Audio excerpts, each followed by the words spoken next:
Backstory, about 8 years ago, my sister helped me through college. Not like paid my tuition helped, just covered my rent for one semester when I lost my part-time job and sent me a few $100 here and there. It was never called a loan. It was always, we're family, don't worry about it. She even said, you'd do the same for me.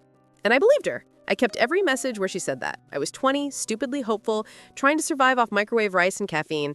She was 28, already married, with this smug big sister energy that felt both comforting and suffocating. Fast forward to now, I'm 30, stable-ish, living with my boyfriend, Alex. We've been together almost 4 years, and if you saw us from the outside, you'd probably think we're one of those calm, functional couples. Inside, though, it's like living in a house that hums wrong. You can't pinpoint it, but something in the walls is off. Anyway, last month, my sister called sobbing. Her last IVF round failed. She can't carry a pregnancy. She said she felt broken, useless, cursed. I stayed on the phone for 2 hours, said all the right things, told her she wasn't alone. Then in this tiny voice, she said she wanted me to be her surrogate. And I swear I thought she was joking. I laughed. Big mistake. She went quiet, then hung up. I texted immediately, me, I'm so sorry if that came off wrong. I didn't realize you were serious. Her, it's fine. I just thought family meant something to you. That it's fine should be studied in a lab. Within a day, my mom called, then my aunt, then the family group chat started buzzing. Suddenly, there were long paragraphs about miracles come from sacrifice and repaying the kindness that raised us. I thought maybe they misunderstood, but no. Apparently, my sister told them I refused to help her have a family after everything she's done for me. She's rewritten history like a novelist. Now I'm the villain who took her money and ran. Alex tried to calm me down, but something about the way he said, well, I mean, it did help you graduate, made my stomach turn, like he was picking up her phrasing word for word. Then I checked our family group chat again, and my sister had pinned a message. God tests the hearts of those who receive much but give little. No names, but everyone knew. I sent a short message. I didn't refuse, I just said I'm not comfortable. She replied instantly, semantics. And I swear I could feel the group chat watching me type, like a courtroom, like every bubble I typed was on trial. The real chaos started when my cousin, the one who posts vague quotes about karma on Instagram, started DMing me screenshots from another group chat. Apparently, my sister started one called The Truth About Anna. I wasn't supposed to see that. Apparently, the name Anna was supposed to be a joke nickname. Subtle. In that chat, she's painting me as some manipulative freeloader who's always jealous of her life. She wrote, she doesn't want me to have a baby because then she won't be the center of attention anymore. Like, what? My mom sent me a Bible verse that night. Given it shall be given unto you. Then she followed it up with a voice note that started gentle and ended with this weird guilt-laced crescendo. Maybe this is God's way of blessing both of you. She gets a child, you find your purpose. Think about it, sweetie. And I just sat there on my couch, crying so hard my boyfriend said I was scaring him. But here's the thing that keeps spinning in my head. Alex has been texting someone late at night. Normally, I'd never snoop. But when you're being called selfish by your entire bloodline, your paranoia levels rise like a fever. And last night, when he went to shower, his phone lit up. Hey, thanks for explaining things. She's always been sensitive. It was from my sister. I confronted him. He said she just wanted to talk and that he didn't want to keep secrets from me. Apparently, she reached out to him because she didn't know how else to get through to me. So now they're trauma bonded over my uterus? I told him to block her. He said, that would make things worse. Then he said the thing that cracked me. You know, Anna, sometimes you react before you think. I get why she's frustrated. The air left my body. That night, I slept on the couch. At 2 a.m., I woke up to the sound of him typing in the dark. I asked him what he was doing. He said he was Googling something about surrogacy laws for context. For context! The next morning, my sister posted a photo of herself and Alex from 3 months ago at my birthday party with the caption, some people don't appreciate what's right in front of them until it's gone. I lost it. Texted her, why are you posting pictures with my boyfriend? She said, he was part of our family long before you started acting like a stranger. My heart actually stuttered like a bad signal. Since then, everything's felt off. Alex gets defensive every time I bring it up, says I'm spiraling again. He keeps using that word again like I've got some diagnosis he invented mid-argument. I tried talking to my mom, and she said, maybe Alex can help mediate. You know how your sister listens to him. How does my sister Listen to him. Exactly. Then last week during Sunday dinner at my parents' house, my sister accidentally left her phone on the counter screen up. A message popped up from my mom. She still hasn't agreed? Maybe Alex can reason with her. And my sister just smiled when she saw me looking, like it was part of the script. And here's the part that makes me question my own mind. Sometimes Alex looks genuinely scared. Like he's trapped in something too. He's been quieter, jumpier. Last night, he deleted a message thread right in front of me, said it was work stuff. But then I found a draft email on his laptop, unsent. I don't know how to fix this without making her hate me. No name, no context, just that. And now my family group chat has gone silent, which somehow feels worse. My aunt changed the chat name to Faith and Forgiveness and removed me from admin. They're planning a family prayer night this weekend. No invite for me. Alex says we should go anyway to show goodwill. I told him I'm done performing for people who see me as a transaction. He said, "You're letting pride ruin everything." So maybe I am. Maybe I'm prideful. Maybe I'm losing it. Maybe I'm the ungrateful sister, the jealous daughter, the cold girlfriend. But then I keep remembering something Alex said in passing 2 months ago. Before all this started, we were watching a movie about a surrogate, and he joked, "You'd make such a perfect one. You're always taking care of everyone else." I laughed then, but now I can't. Because what if this wasn't random? What if they've been talking about this longer than I realized? And what if the IOU I never signed was never about money at all? Update. I told Alex I wasn't going to the family prayer night. He went without me. He said it was just to keep the peace. He left around 5 p.m., came back at 11, smelling like someone else's perfume. Not floral, not mine. Sharp. Expensive, like hotel soap and citrus. He said my sister hugged everyone goodbye. He said maybe that's what I smelled. I said, okay, but I didn't believe it. Later that night, my cousin texted me. "Girl, I don't know what they said tonight, but it was weird. Everyone was crying, and your mom kept saying, God will open her heart eventually. Then Alex said a prayer? A prayer. About me. Apparently he said something like, Lord, remind Anna of your will and the beauty of giving life. Giving life. Like my uterus had become a community project? I texted him while he was still driving home. Me. Did you seriously pray about me in front of everyone? Alex. I was just trying to calm the tension. Me. By turning it into a church rally? Alex, you're overreacting again. That word, again. It's like a trigger now, like my brain shuts off when I hear it. The next morning, I woke up to a notification from Facebook. My sister tagged me in a post. Family means giving even when it hurts. Photo attached, me and her from years ago, arm in arm at her wedding, captioned with a baby emoji. I reported it for harassment. Facebook said it didn't violate community guidelines. Of course it didn't. It never does. 2 days later, Alex came home early. He looked nervous. He said, we need to talk. Apparently, Way's sister told him I've been spreading lies about her, that I told people she's infertile, which she literally told everyone herself. She posted about it on Instagram with a GoFundMe link. I said, you believe her over me? He said, I'm not taking sides. And yet somehow, I was always the one apologizing. Then came the messages. Anonymous numbers. Weirdly formal language. You don't know how lucky you are to have been chosen. 9 months of your life for someone's lifetime of happiness seems fair. Stop playing victim.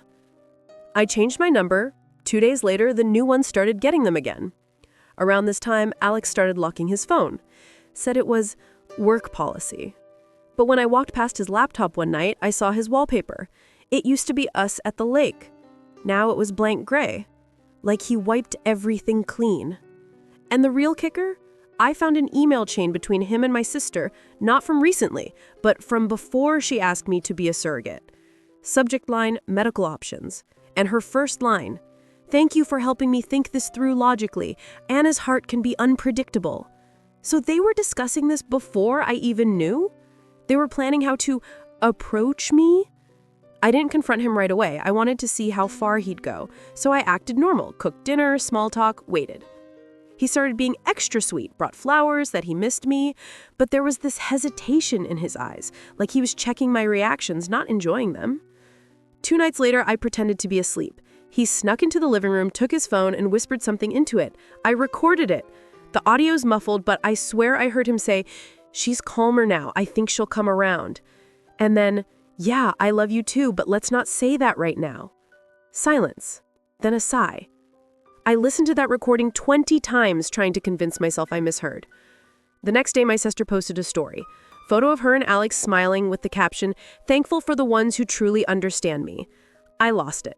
Again. Threw my phone across the room, it hit the wall and cracked. He walked in and said, "See, this is why people think you're unstable." But here's the part I haven't told anyone. A week later, he proposed. In our kitchen. No ring, just words. He said, "If we get married, your family will forgive you. It'll fix everything." He said it like a solution, like marriage was the peace treaty between him and my humiliation. I said no. He said, "You'll regret making enemies of your own blood." Enemies. Like I was at war. After that, everything started happening too fast. He moved into the guest room, said he needed space. Then my mom texted me a photo, Alex sitting in her living room eating dinner with my sister.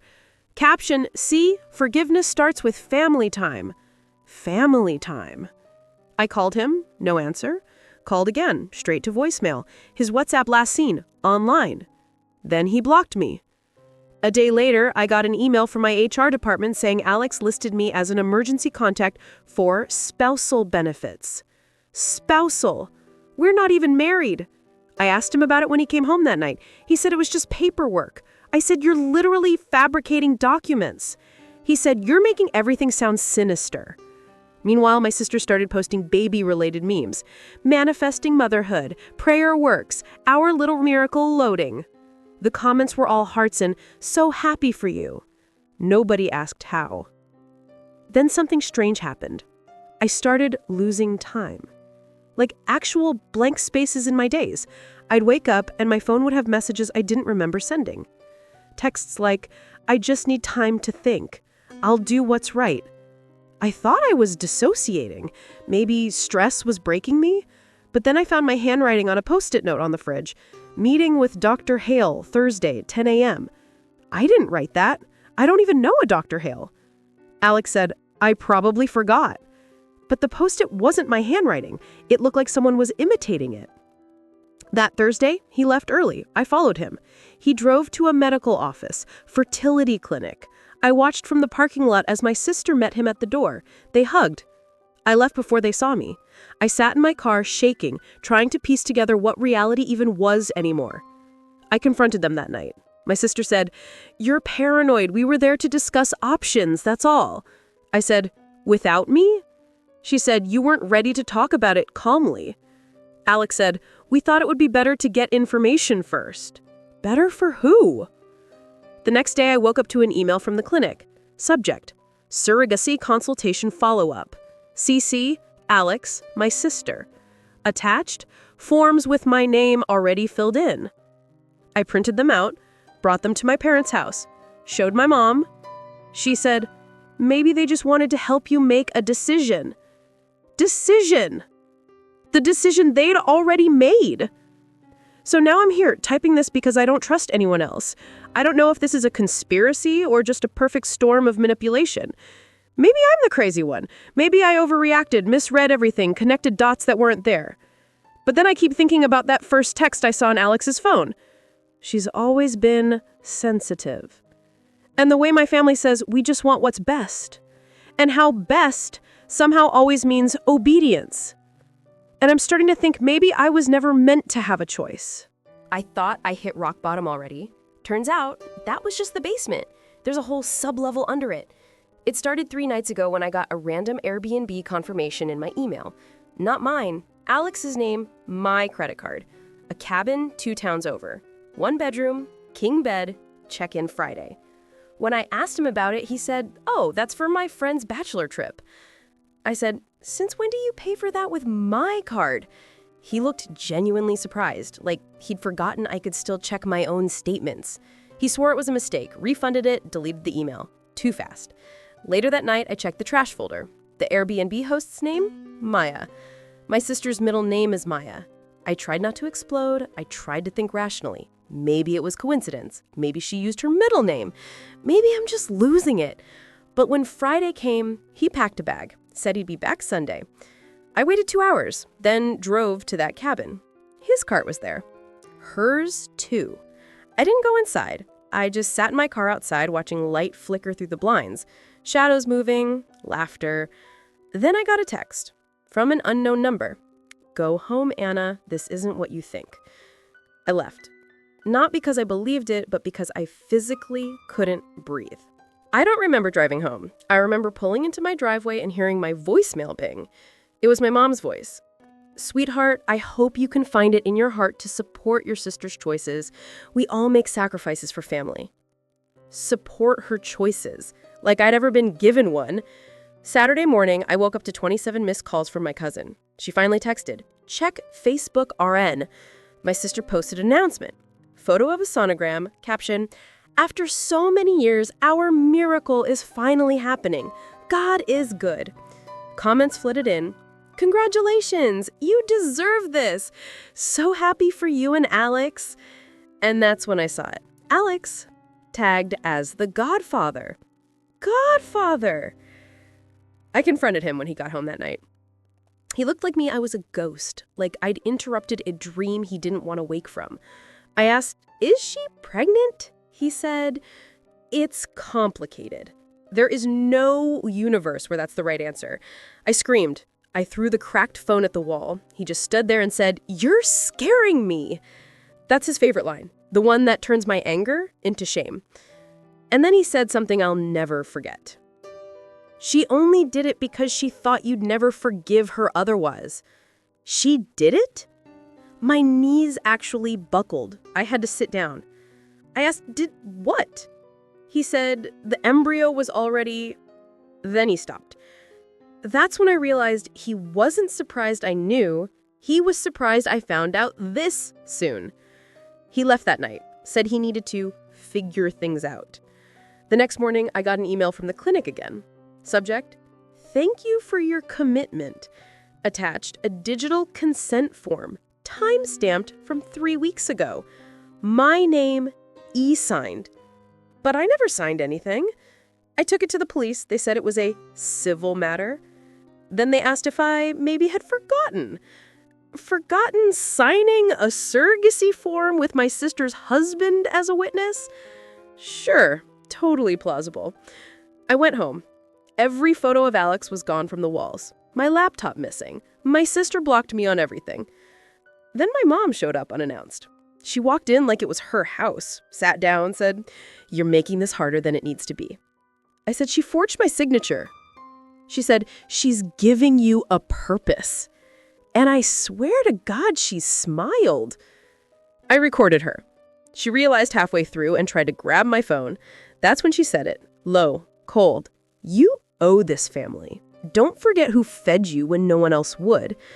I told her to leave. She said, "When you come to your senses, you'll thank us." After she left, I went through Alex's old laptop bag, the one he left behind in the closet. Inside, a printed contract, my name, her name, his signature, dated before she ever asked me. And on the last page, in handwriting that looks almost like mine but isn't, "I agree to carry to term and relinquish parental rights." I felt something in me snap. Not anger, not sadness, something colder, like a door slamming shut inside my head. I sent photos of the papers to my cousin, the only one who had ever believed me, even a little. She called 5 minutes later, whispering, "They told everyone you backed out halfway through and had a breakdown. They're rewriting me in real time." She said my sister's posting cryptic stories again. Baby names list, nursery inspo. People are congratulating her and Alex like they're the co-parents. I said, "Do they think it's his kid?" She hesitated, then hung up. That night, I got a voice note from Alex. His voice was shaky. "I didn't mean it for it to go this far. They said you'd agree eventually. Please don't ruin this for her. It's already done." It's already done. My hands went cold. I replayed that line until my ears rang. The next morning, I drove to my sister's house. No one answered. Through the window, I could see a crib half assembled in the living room. On the kitchen counter, a printed ultrasound photo. And taped to the fridge, a sonogram with my name at the top corner. Mine, not hers. I took a picture through the window. The flash went off by accident. Someone moved behind the curtain, but it wasn't her. It was my mom. I left, drove straight home, locked every door. My phone started buzzing, unknown number again. I answered. Silence, then breathing, then a whisper. You shouldn't have come here. I hung up, turned off my phone. Later, I checked the call log. The number traced back to Alex's work phone. So now I know. He's in on it. Fully. And this is where it gets messy. 2 days later, I got served with papers. Legal ones. A petition for breach of verbal surrogacy agreement. Verbal. They're claiming I promised and then withdrew maliciously. My sister's lawyer listed emotional distress and financial loss. Alex's name was on the witness line. I called him, left a voicemail. I hope whatever you're doing was worth destroying someone's life over. He never called back. But an hour later, I got a message from a random number with a photo of me standing in the clinic parking lot that day. Caption, don't make us escalate this. So they've been following me. Tonight, I opened my email and found a draft saved in my outbox, not sent. It was addressed to my sister. Subject, fine. Body, let's just get it over with. I didn't write that. Someone used my account. My friends think I should leave town, but my mom keeps calling, leaving voicemails like, we just want to make this right. Don't embarrass us anymore. God will forgive you once you surrender. Surrender. Like this was ever a negotiation. And I keep thinking about that line Alex said early on, the one that sounded like nothing at the time. You'd make the perfect surrogate. You're always taking care of everyone else. I thought it was flattery. Now I realize it was foreshadowing. They've been softening me up for years. Every apology, every you overreact, every time I was told to be the bigger person. They weren't teaching me kindness. They were teaching me compliance. I don't know what happens next. The case is real. The records exist. The signatures are forged but somehow verified. My whole life feels like a play I didn't audition for. And the scariest part? I'm starting to think they truly believe their own version. That in their story, I'm the selfish one who betrayed them. And in some twisted way, they're happy again. United. Bonded over the baby that doesn't even exist yet. But I'm not crazy. And I'm done being quiet. So, I guess this is the update everyone's been waiting for. I don't even know what I'm updating anymore. My relationship, my family, my entire sense of reality, everything just kind of collapsed at once, like someone hit select all delete on my life. You know that moment after you cry so hard that you start laughing? That kind of laughter where it's not even funny, it's just your nervous system trying to reboot? Yeah, that's been me, constantly. After I left the house that night, the night my boyfriend and sister accidentally ended up together at my mom's, I didn't go home. I drove until I ran out of fuel, literally and emotionally. I ended up sleeping in my car outside a 24-hour pharmacy, scrolling through old messages I should have deleted months ago, rereading all those I love yous that now sound like traps. And then, because apparently the universe wasn't done humiliating me, my phone started lighting up at 3 a.m. Group chat, family update. My mom had sent a paragraph about how real love is sacrifice, about how God gives the womb to those who will use it for others, about how sometimes repayment isn't financial, it's spiritual. I swear I could feel my heartbeat in my gums. And then, sandwiched right under it, a message from my sister. Since blank's name and I already spoke, we think it's best to wait until everyone calms down before you say anything rash. We think. Not I. The kind of sentence that sounds normal until you realize what it implies. I didn't reply. Not to anyone. I just stared at the words until they started moving. I felt like a ghost at my own funeral. For a few days, I tried to pretend I was fine, went to work, smiled at people, listened to podcasts about boundaries. But every little sound made me flinch. Every time my phone buzzed, my stomach dropped. And then came the voice note. Not from him. From her, my sister. 3 minutes long. I played it once and threw my phone. Her voice was calm, practiced. She said she forgave me. She said she understood that trauma can make people act out. She said she hoped one day I'd heal enough to be part of the family again. Like I was the problem. Like she was the saint offering absolution. But then at the end, a sound. Faint. Barely there. Someone in the background laughing.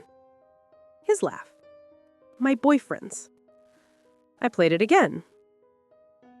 And again. And again. Same sound. That half-snort laugh he does when he thinks something's clever. So I called him. No answer. Called again. Straight to voicemail. 30 minutes later, a text. Please don't make this uglier than it already is. She's going through enough. And that was it. No explanation, no denial, just that. So, I stopped asking. I stopped begging for clarity.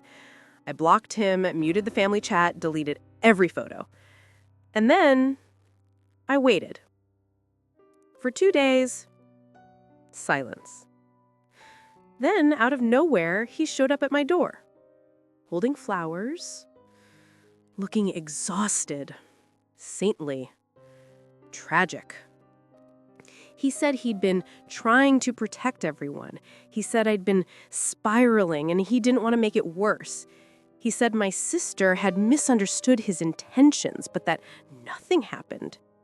And then he cried. Hard. The kind of crying that makes you feel guilty just for existing. And I almost believed him. Almost. Until he slipped.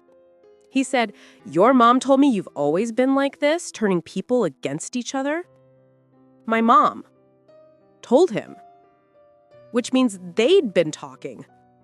Which means everything. Everything was coordinated. The misunderstandings, the guilt trips, the messages, they'd been syncing stories, playing me from both sides until I broke.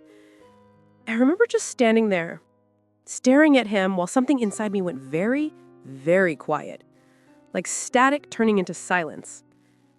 I told him I needed time. He said he'd wait. He hugged me, kissed my forehead, whispered "I love you" in a tone that felt like a warning. And then I watched him walk to his car, the same car that used to make me feel safe, and drive off with his phone still connected to my Wi-Fi. And that's when I saw them. Screenshots. Messages. Calls logged at 2 a.m. with her name on them. Folders labeled plans, budget, next steps. Inside one, a list. Surrogate paperwork draft. Contact clinic. Discuss living arrangement post-birth. Living arrangement. Post-birth. And next to financial support, her name, his name, and mine. Connected with arrows.